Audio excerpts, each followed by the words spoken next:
unlike in the earliest days of statehood, today we actually have a fairly large arsenal of laws, regulations, legal doctrines that we can use in order to try to protect the environment. So we have both the federal and state Endangered Species Act, we have the Clean Water Act, we have the National Environmental Policy Act, the California Environmental Quality Act, we have both federal and state wild and scenic river laws, we have the Public Trust Doctrine, we have Section 5937 of the California Fish and Game Code.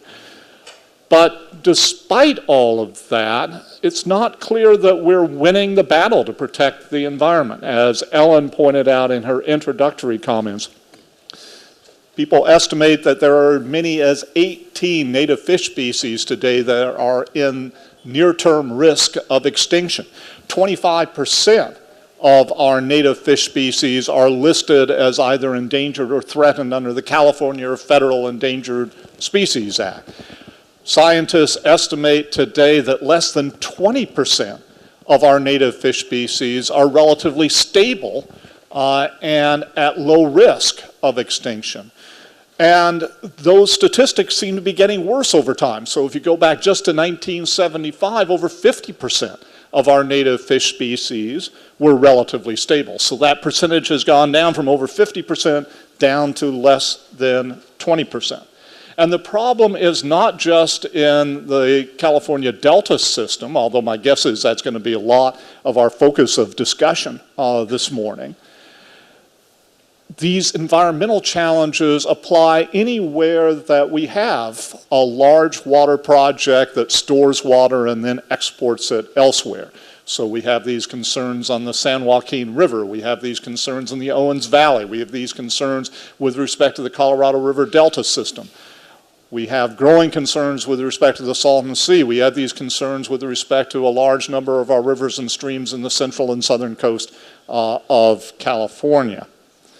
And even though it's not clear that we're winning the battle, at the same time, the water users point to these environmental laws as a cost to their operations. And in fact, as you heard in the last panel, there's concern raised that our desire to protect the environment might be in conflict with our efforts to protect our underground aquifers. So to address this conundrum and offer solutions to it, we have a highly distinguished panel, distinguished scientist, a distinguished policymaker and public servant, and a distinguished environmental lawyer and advocate. So starting to my right to your left, we have Jeff Mound, who's a senior fellow at PPIC, a geomorphologist by background, and a professor emeritus from UC Davis. To Jeff's right, your left, is Phil Isenberg. Phil Isenberg has had a long career in the public sector, beginning with the city council and then mayor of Sacramento, 14 years in the California Assembly, and most recently and very importantly, chair and vice chair of the Delta Stewardship Council. And then at the far end on this particular panel, we have Kate Poole. Kate is one of the leading environmental advocates in the state, has been with NRDC for 12 years and has really been leading the battle most recently to restore the San Joaquin River system. So I want to start with Jeff Mound. And Jeff, I would love your thoughts on whether or not the situation is as dire as I just suggested it was. And even though you have a reputation for being the Dr. Doom of water scientists, are there any rays of light that you can provide us so that we have some hope in this situation? Thanks, Buzz. I just want you to know today I am channeling Peter Moyle, who we asked to sit in this seat. So as a fluvial geomorphologist, I am taking the place of a biologist. And by the way, I'm in the friendly shark tank surrounded by 3 lawyers here. So I'm fully aware of that. But they're nice sharks. They're all nice sharks. So Yes, I do have a reputation at Dr. Doom, and I'm going to do nothing to dispel that at this point on the environmental side. Real quickly, if Peter were here, the quick lesson we need to take from this particular drought is in this system, droughts are evolutionary bottlenecks. I mean, we force our ecosystems through drought periodically, and actually that drives a lot of natural selection in this system. And as Peter, and I see Ted Grantham's in the audience here, and others have pointed out, we're in a state of perpetual drought in California because of the way we manage water. I mean, this is inarguable. We're in a state of perpetual drought. And then when droughts come, they really have a profound effect, biological effect, because we're in perpetual drought. So, and then a drought of this nature, and this is the most important thing to point out in our thinking, I am hopeful that by this time next year, we all actually understand that this is the drought of the future. We get a window into the future with this drought because it's so warm. Our climate flipped about 1980, 83, somewhere in there, and we shifted into a much, much warmer climate. We also shifted into one which is highly variable. So there are some really good lessons to learn from this, particularly because of the temperature of this drought. So to all of us who try to manage ecosystems, this is what our future looks like, and it's really valuable to take a look at it in that respect. So here, let me give you since we're onto that, what we know. And this is all Peter Moyle. We have to remember that. This is the most brilliant mind in freshwater biology in California, and so I'm only just channeling him. Those 18 species of fish, that's most of our salmon runs. Where you really see it so distinctive is cold water dependent species are the ones that are being hit hardest by this, and that their future is pretty grim if we continue with the status quo. So that's one of the big challenges. But I want to flip this on its head. And it comes from spending yesterday reading, as few of us have this, the state board's San Joaquin plan, their water quality plan, and the approaches they take. Let me offer something particularly for you two to chew on, as friendly sharks as you are, some general observations. The federal government and the state government, despite well-intentioned efforts, have been unable to arrest the extinction trajectory of our freshwater dependent species in California. I don't know how you can paint it any other way. We have been unable to arrest that trajectory. And that the methods we're using, the approaches we're using are not working. And in fact, what I'll argue is that what we have suffered from is we've wedded ourselves to incrementalism. And that's been part of our challenge. That what we do is we say, well, if we just have 80,000 CFS more outflow at the Delta, a miracle will occur. If we just can release just a little bit more water out of Shasta, a miracle. I just don't think that's going to be the case. And there are many sound biological reasons and physical reasons in the system that incrementalism has not been working. So let me posit something crazy, which has been posited multiple times since the beginning of the Endangered Species Act, that it may be, in fact, we're going at this all wrong. And that really we should, that Phil, and this is in the Delta plan itself, is we take much more of an ecosystem-based approach. That these are ecosystems that we're managing, not species. And I realize that is anathema to many people because that is a sort of a rethinking of the approach in the Endangered Species Act. And my question for all of you is, can we think more about ecosystems? And if you think about it as ecosystems, you begin to stratify risk. So it's rethink risk in this system. Right now what we do is we focus on species-based approach with extremely high risk of extinction. I'm going to end with that comment about that. And we put all our eggs into that basket. We need tremendous resource investments in that. Whereas the more moderate risk species with moderate investments might actually do better. And that's if you take an ecosystem-based approach to that. That's what I'm getting at, is that, we can do really great things on ecosystems if we focus on the ecosystem function rather than the species. So let me keep going with that. One of the radical things we wrote about, you were an author on it too, in a book in 2011, we said rethinking the approach that we take if we do it as an ecosystem-based approach. What we're doing is we're starting thinking about specialization. not trying to do everything everywhere at all times. That's acknowledging that not all species will exist in all of their historic habitats, and that we should be making investments in improving habitats where we can get the best return on those investments. So this is a notion of specialization. Or as Peter Moyle would say, making investments which have very, very high level of return, and some of this could be refugia, conservation of cold water is a good example, finding those places, those river segments which are of very high value and making investments in those. And that means not making investments in other places. And specialization also is the radical notion. I'm going to get in so much trouble for this, to my right. Oh, you always get into trouble. I have been instructed to be provocative, so I am being provocative. There's this radical notion out there that we can't have salmon everywhere. And we need to concentrate our limited resources so that we have salmon where we can have salmon and make for robust populations. That is a radical notion. And another radical notion is that some species, and this is, I'm getting to the end of this, look, for those of you who don't know, we surprised the biological community, and Phil remembers this well, a few years ago, where we did a survey, and we asked them, an anonymous survey, to look out into the future. And the conditions of some species out in the future. And if you haven't seen, this is a PPIC report where we looked at multiple stressors in the Delta. It was illuminating to see what the scientific members of the community would tell us about the future of these species everywhere. And this is the now painful discussion, because again, I've been told to be provocative. My friend Peter Moyle will tell you that he thinks some species are now functionally extinct, and some species are headed for extinction, and we need to have an adult conversation about what that means. For some members of some communities, I believe the Ding Dong, the Witch is Dead will come up, and we're going to be, this is great, it's going to liberate vast quantities of water for other uses, consumptive uses. That would be a terrible mistake.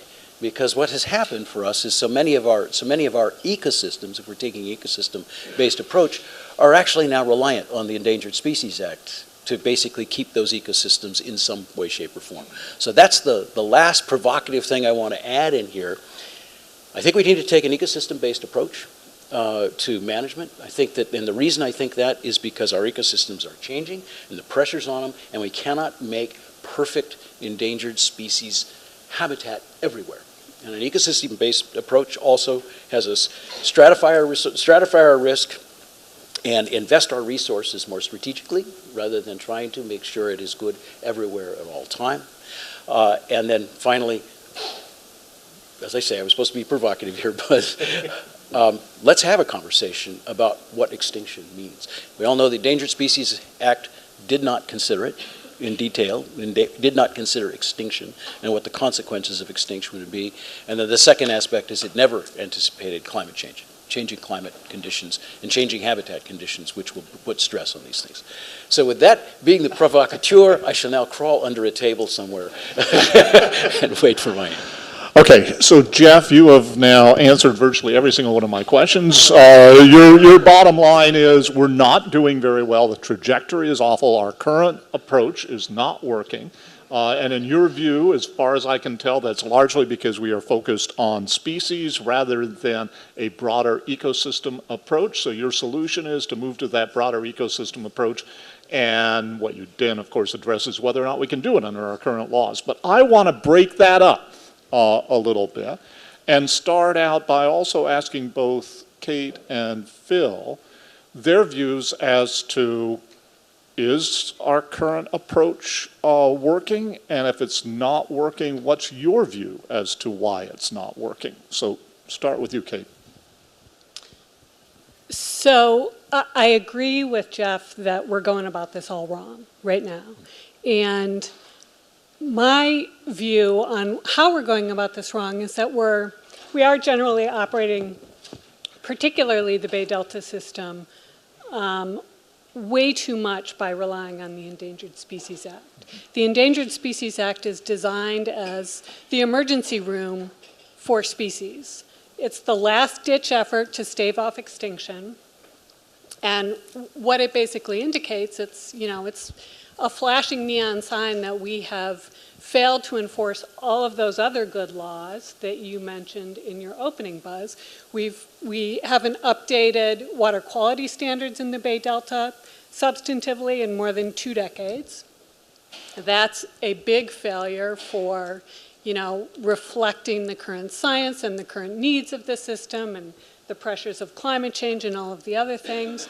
We haven't meaningfully enforced the public trust doctrine, 5937, a number of other laws that really are much more foundational and much more focused on the bigger picture of trying to create a healthy ecosystem that addresses a lot of issues, and in the case of the Water Quality Control Plan, does that in the context of, what are the other needs that we have to meet while we're doing this.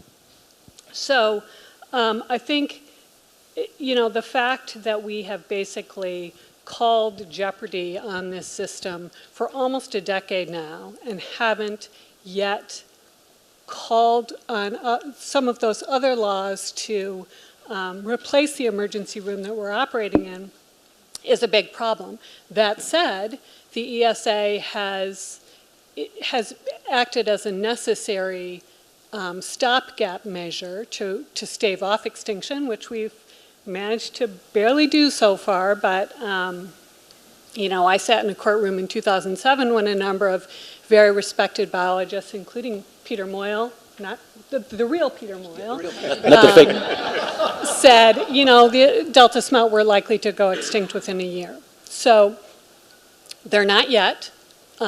We need to do a lot better, but the ESA is a necessary but not sufficient part of the puzzle, and we need to call on many of those other laws. And Phil, your thoughts on, are we succeeding, and if not, why not? Well, the answer is you have to set the goal you want to reach first before you can decide failure. And since all of us spend all of our time setting different goals, ignoring the laws we don't like and only talking about the laws we do like, it's really hard to figure out how to answer that question. So we'll go at it a different way. The environment is still a junior partner in the actual actions of the federal government, the state government, and local water agencies in California, in my opinion. By the way, I speak personally at this conference today and for no one else. So the answer is, as an inheritor of all of the things you talked about, Buzz, the early days of water development and the destruction of the environment and wetlands and so on, the Clean Water Act, the Endangered Species Act at the federal level and everything else was the first wave of major reaction to what is now mostly conceded as being a bunch of actions taken for human purposes where nobody paid much attention to the consequences, the likely consequences.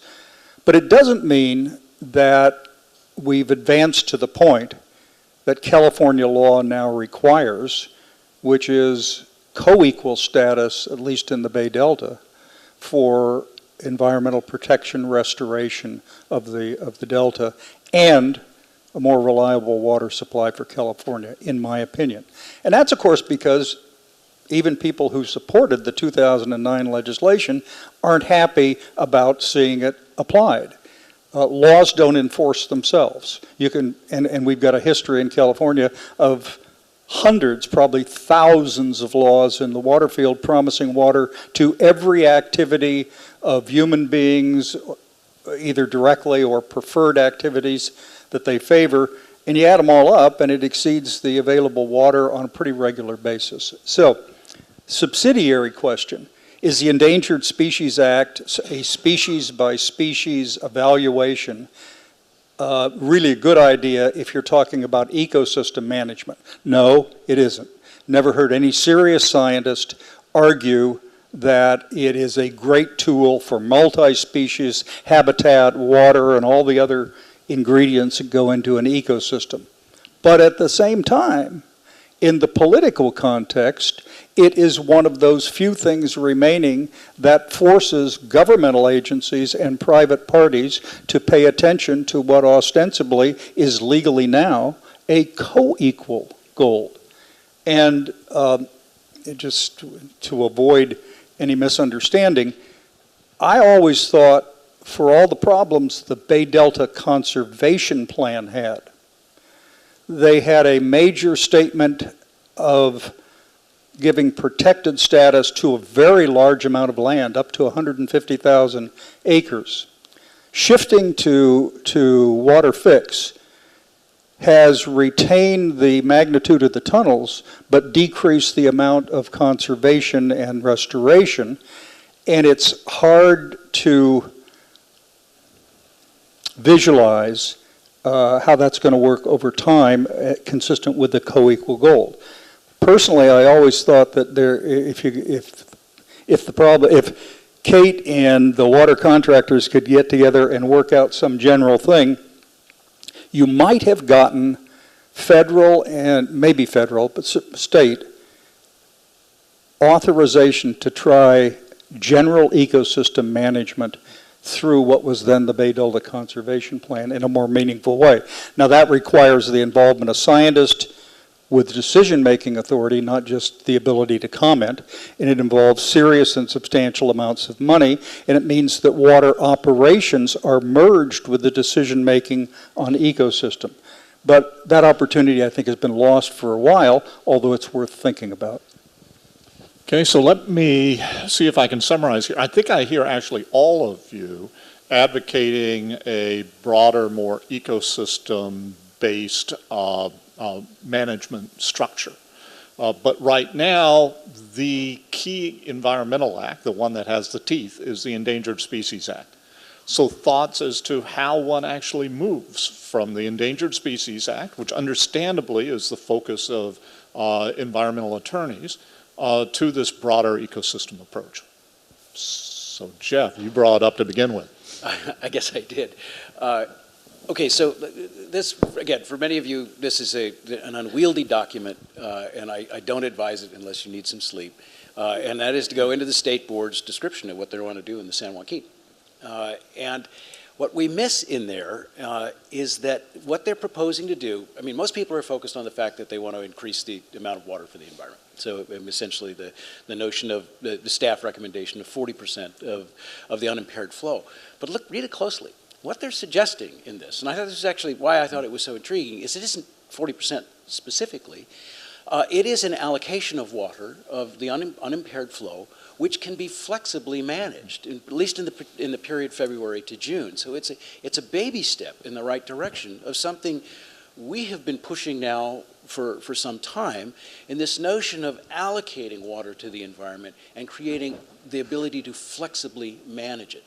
I am greatly influenced by what happened in Australia in a very different way than most of you are. Most of you focused on what happened in the urban management, the environmental management in Australia during the drought.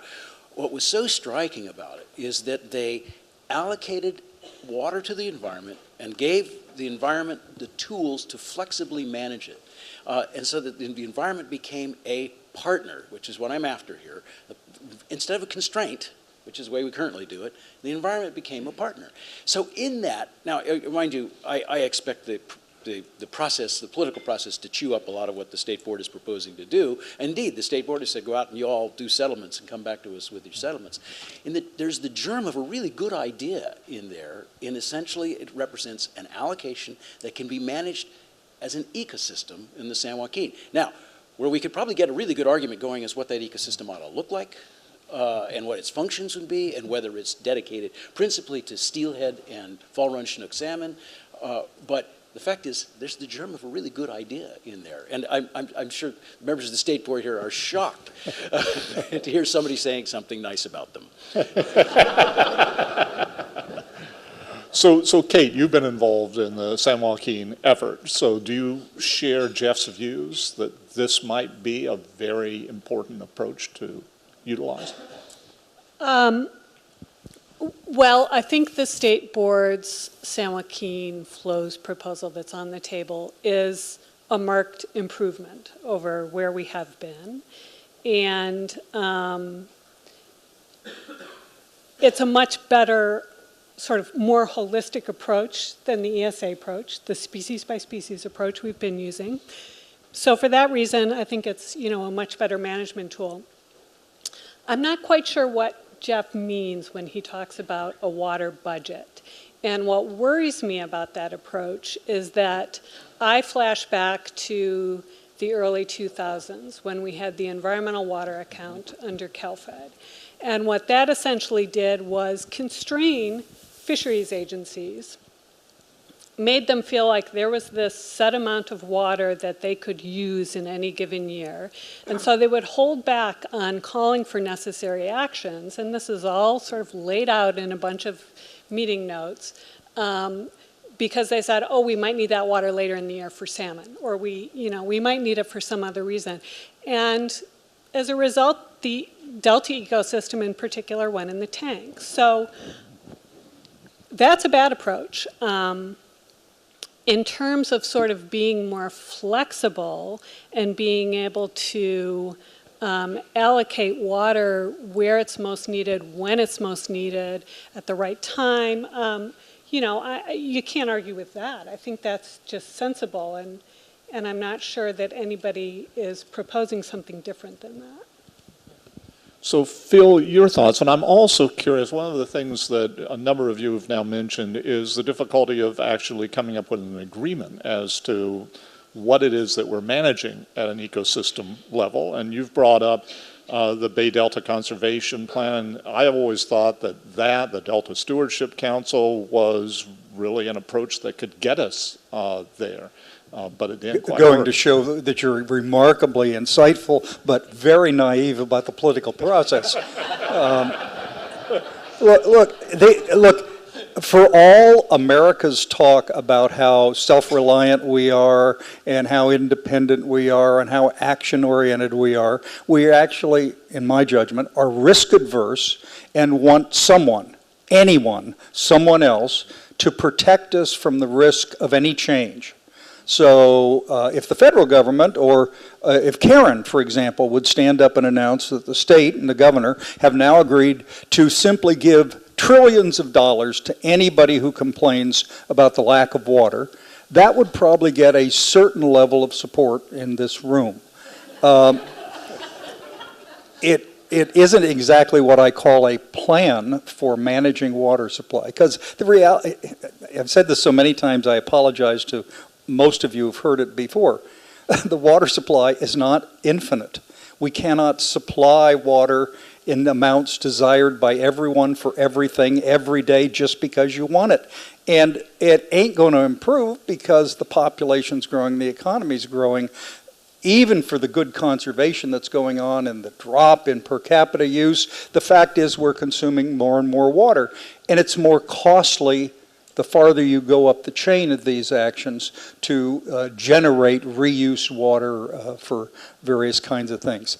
I think the real dilemma here relates back to the conversation in the previous panel, which I thought was terrific. It was Sigma, government public psychotherapy for water managers.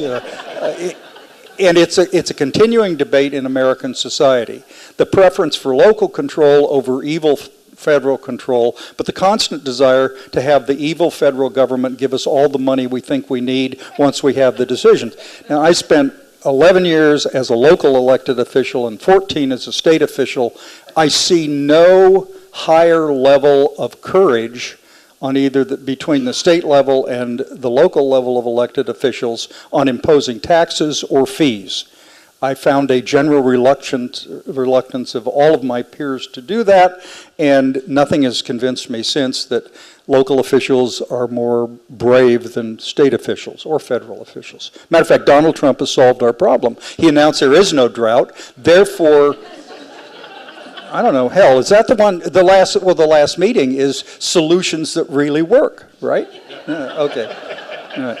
So, look, I think, Buzz, I think what you ought to do on this one is think about the complication. At what point do human beings decide they have to do things they don't want to do And are there things we could do to help to encourage reaching that point? John Fleck's new recent book on the Colorado River called "Water is for Fighting About and Other Myths in the American West" is worth reading, because it's behind that threat and fear of independent action where you find that, God, you really can do things. The first panel on urban water conservation, yeah, you can save a lot of water. Now, how do you make other folks in that jump past the gap? And that's an art form. It's very difficult to do. John didn't say it in his book, but it seems to me the intervention of the United States Supreme Court, most lately in the 1960s, had a lot to do with it, because if there's anything scarier than Jerry Brown, it's probably the United States Supreme Court.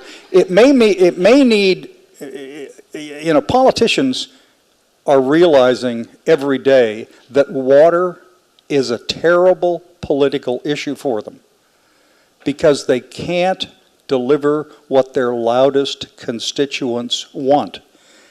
Because the folks you deal with in the panels that yell at you for the first hour and a half before you can talk to them on the issues, they don't care about any of the rest. They just want to be fully protected. You can't deliver that. No one can deliver that.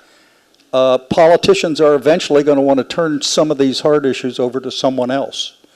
And one of the things that occurs to me is the Bay Delta could well afford to have a merged water and ecosystem operating system. I keep looking at the coordinated operations agreement of the federal and the state system, all these retired military engineers that push buttons, and they look like Thad. And without the beard, and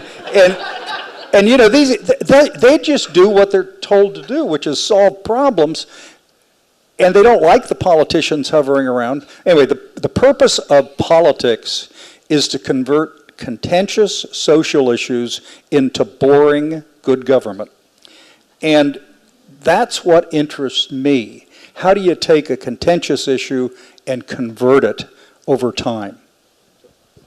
So, Kate, actually, I think this brings us back to you for a second, because one of the things I heard Phil say is that there actually is a role for the court sometimes in providing that pressure that then good public servants can use to try to convert what is that contentious issue into something which actually works. So from that perspective, any thoughts as to how we might be able to better utilize our current laws to get us there, or do you think we're already doing exactly what we should be doing? Oh, yeah. I think there's a big role for the courts, an action-forcing role, much like Governor Brown's conservation mandate was an action-forcing role. I mean, when a court or the governor says, no, you really got to do this, it makes people step up and pay attention. And, I agree completely with Phil that we are in a very painful transition period in this state where we're still moving from, just reaching for the next river or groundwater basin to tap to a realization that we have overtapped those systems and we gotta look for different sources of supply in terms of recycling, stormwater capture, those sort of things, and different sources of management, including efficiency improvements, in order to get into the future. And that's gonna be hard, but one of the things we have to do in the near term is stop the bleeding. And we have actually gone to the court to try to prevent many of the waivers of our sort of minimum baseline environmental standards that we've seen during the drought,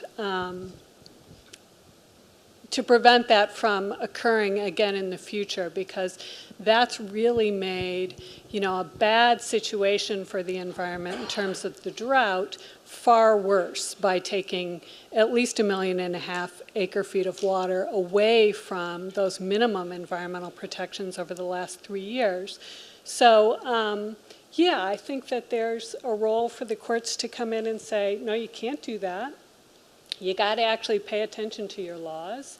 And then, we have to enforce those. We have to get the state board to update its water quality control plan. We have to look at all of the measures we talked about on the previous two panels holistically. So, you know, how can we bring the governor's water action plan, which has a lot of good ideas for achieving a sustainable water future, how do we really add some meat to that and make sure that regions and communities can look at all of their sources of supply and demand management and be able to take less water from overtapped rivers and put more water into the groundwater basins while creating enough of a supply to get into the future. Okay, in a minute we're going to open things up for questions from the audience, but I want to take the opportunity to ask one last question. I hope this is enlightening. And the answers do need to be short, as Jeff just mentioned.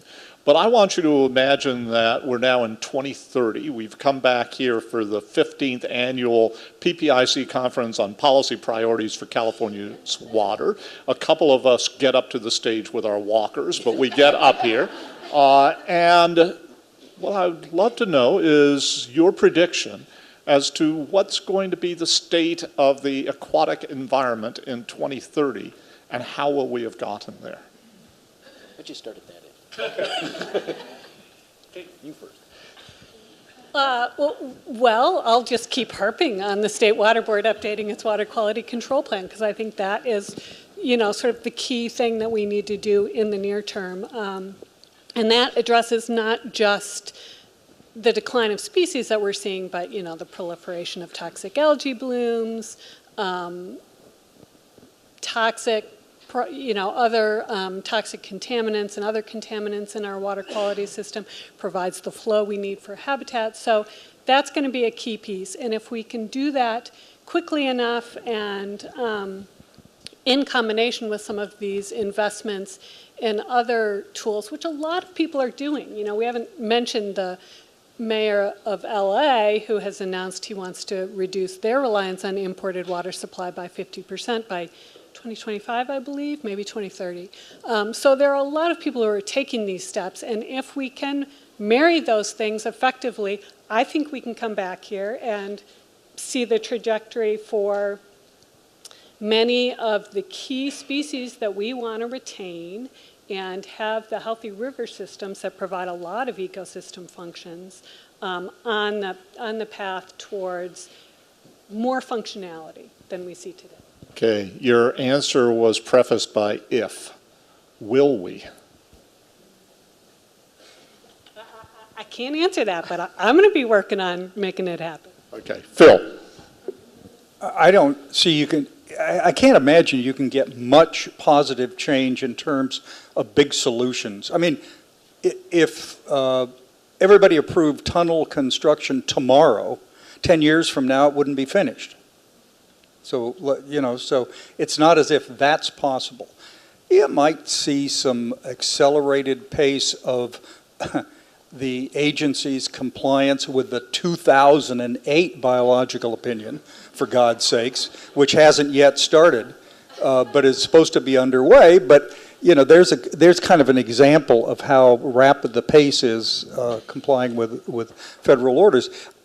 I don't, you know, you could see some further deterioration of the fish species in the Delta, likely, but how much more dramatic, I don't know. The real kicker is, if the dry years continue, hope to God that the water board reimposes their mandatory water requirement. I mean, I heard all the discussion about local agencies who are doing the right thing, but the reality is you can't solve statewide problems or problems scattered around California by giving 1,000 jurisdictions kind of free rein to do whatever they want. Adding up the individual actions of all the people of California does not constitute a water plan. It constitutes the status quo. So, you know, I think you don't see much change in 10 years, 20 years, 30 years. Now, there can always be a cataclysmic event what an earthquake would do, what a massive spill of toxic chemicals might do in the wrong location. That's where Dr. Doom comes in, and he can explain all that to us. That could lead to change. But I think the biggest possible driver is the fact the public's advanced beyond, the urban public has advanced beyond all us policymakers and water managers, because they learned a lesson. Gosh, we actually reduced our water use and we saved a reasonable amount of water, and the world didn't come to an end. The absence of a continuing conservation requirement jeopardizes that opinion, because it means more and more real people say, well, it wasn't a real emergency anyway. That's the only chance I see of getting near-term action. Okay, and Jeff, quickly. Let me be a ray of hope. I hope I'm here. So when I daughter up here, I have a very different view of this, which will not surprise anybody. The Sustainable Groundwater Management Act will be considered the most seminal water act, I mean, the most profound water act in our lifetimes. And here's what it did, what it will have done when we come back. It will have triggered triggered us to have a good and productive conversation about reliability, and why reliability is so important, even if you're now relying on much less water in current. That the gold standard for them will be reliability. At the same time, the environmental interests and the state board will come in and say, look, let's negotiate a solution on this. So here's our solution. Our solution looks like, yeah, you're going to get less water out of the Delta, but it's going to be much more reliable. That will help you deal with the Sustainable Groundwater Management Act and its implementation without blowing it up, because you'll have more reliability. And the way we're going to do that is we're going to allocate the environment a certain amount of water. And that's what the environmental managers have to live with, that they're assuming some of the risk. And rather than just, I need a little more, I need a little more. No, this is what you got. Work with this for 10 years, because we need that sustainability in south of the Delta. That's where I see the big breakthrough coming, driven by the Sustainable Groundwater Management Act. And at the centerpiece for all of this will be our changing State Water Resources Control Board. Remember when in our youth the State Water Resources Control Board used to have people go out and negotiate stuff and they accepted it. And now they're a very different board. And now they're actually trying to push us to solutions rather than accepting solutions. So on that day when I daughter up here in my, what we will be talking about is how the Sustainable Groundwater Management Act transformed environmental management in California. So that's optimism. Okay, thank you. So now we're going to open things up for questions, and we're going to start back here, and then after there, then we're going to come over here. Warner Chabot at the San Francisco Estuary Institute. It's a Delta question for all three of you. Because of the wisdom that you've demonstrated today on the panel, you've now been appointed either Emperor or Empress, respectively, of the Delta. But you're only empowered to perform one single action that will shift us towards large-scale ecosystem management. What's the one action that you would take?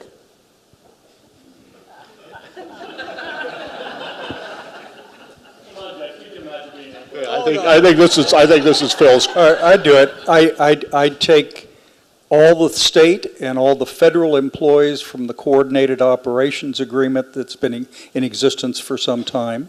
I'd shove them in one building. I'd tell them to read the California law on co-equal goals and reduced reliance on the Delta, and say, guys, don't screw it up. That's what I'd do. I'm with Phil. Okay, there's a question back here. Jacob Katz, California Trout. It seems to me that there's a very key fact that's missing in this discussion, and that's that extinction is driven by a very simple phenomena. When native species can no longer recognize the systems, in this case the aquatic ecosystem that they evolved in, to which they're adapted to, you get replacement. You get species that evolved here replaced by ones that recognize a stable system. You get instead of salmon, you get bass and catfish. That's what we have right now, and it's a direct result of water infrastructure laid down 100, even 150 years ago. We hear a lot of talk, decades of talk and hundreds of millions of dollars spent, but very little has been done to actually change the way that water flows across California's landscape. How are we going to do that? How are we going to transition and I recognize this is the Public Policy Institute of California, but this is about implementation. How do we change the footprint of California's water infrastructure?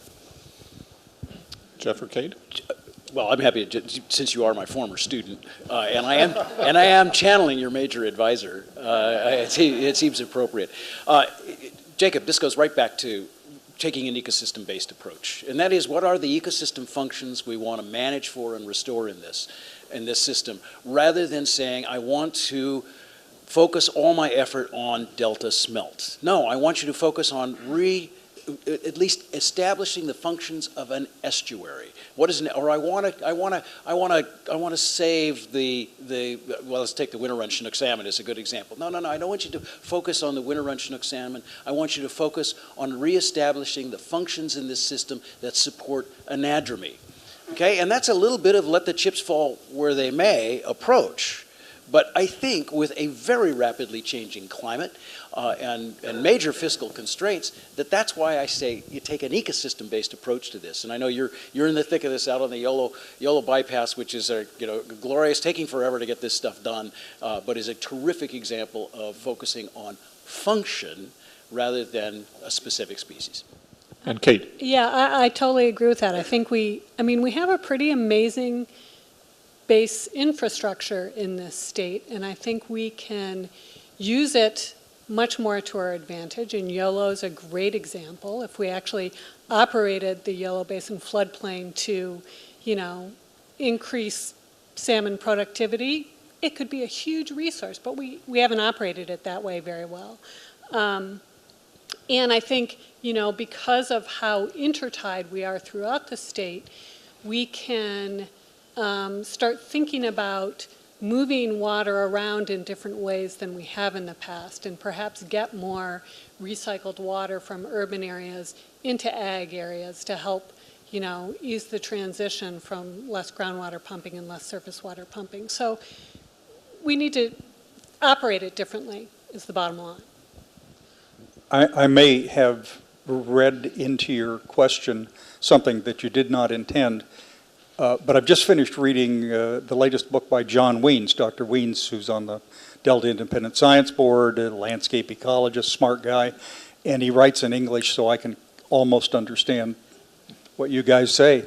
But his reminder forcefully was efforts historically to restore what used to be called the balance of nature, the natural condition to which everyone must aspire, has been surpassed by science. It's the periodic disruptions and the constant change and almost turmoil that goes on in the natural environment, compounded by human impacts on that environment, that make it really difficult. That, as much as anything, is why I favor the notion of talking about an ecosystem, although I didn't initially start with that view about 10 years ago. And so I think all of these solutions or comments are appropriate. Okay, I think we have time for one, and if we're fast, perhaps two more questions. And there are people going around with a microphone, and that's how we determine who gets to ask the question. So right back here. Hi, Ted Grantham, UC Berkeley. You've talked about this transition from a sort of a species-centric management approach to an ecosystem management approach. And it seems like as part of this ecosystem management vision, it's important to know what you're managing for. I think one of your comments earlier, Phil, suggested that, what is our vision for success? And I'm just curious if you could comment on what that process looks like. Is it for science to define sort of what those fundamental ecosystem processes are, or is it much more of a social process to define what kind of environment we want to live in, and in a sort of a policy context, how would that even work? That's for you. How does it work? No, that's for you. Okay.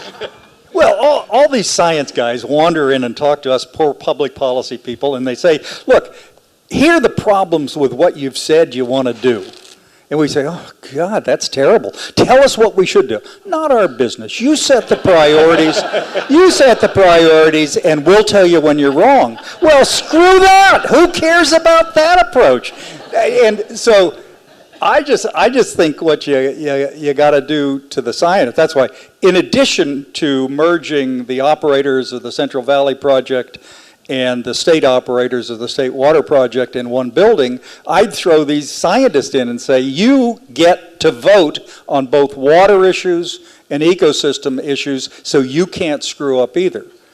Because I can't think of any better way to approach this than to try to figure a mechanical process that takes the policy decisions, no matter how imperfectly written, that are in state law, and tries to implement them. Kate? Just one quick thought on that. I don't agree that we have been so focused on single species approach to our detriment. You know, I think a lot of, when we looked at how do you restore the San Joaquin River, we looked at how do you restore salmon? Because if you restore salmon to that system, you bring back a whole host of, you know, the native community. Same for the Bay Delta system, and I think a lot of the focus on the Delta smelt has been because it's an indicator species for the health of that estuary, which relies on that freshwater saltwater interface that the smelt likes to hang out at, and you know how functional that is. So these are species that really support a whole host of functions, and it's not just about those individual species, in my opinion. And Jeff? I have been on the receiving end of Phil's abuse over all these years, and I've enjoyed it so much. And so it's such a pleasure. And I am guilty of being a weasel when it comes to this very issue. I'm the first to say, nice idea, that won't work, and that's usually where I stop. So I agree with him. And Ted, this actually goes right to you. And the kinds of work you do this is where the scientific community has to science up is the best way I can describe it. And what I mean by that is that we need to engage on the sociological side of this and be honest about it. So yeah, if I got locked in that room with Phil, I would say, Phil, here's what I think you can accomplish. I think you can accomplish a system in the San Joaquin River which has fabulous riparian habitat that supports riparian function. I'm a little more dubious you'll be able over the long term to support salmon as climate changes in that system, but I can tell you where you can, and you can in the Sacramento system, and that maybe this is part of that notion of specialization. I also tell you, Phil, I think you can restore a healthy, and healthy is a movable target, delta. That you can have a delta with good estuarine function within it. It may not have the native species you want, but it can be, this is part of that visioning, it can be a healthy ecosystem as we, as humans, decide what that healthy ecosystem is. So I think the scientists, this is where we have to get out of the business that I've been in all this time of telling everybody they're stupid and wrong. And then dropping the mic and leaving. So I should, just before closing, I just want to note that, you know, people frequently look to Australia as an illustration of what we might do in the United States. You know, another place I think we should look to is actually South Africa.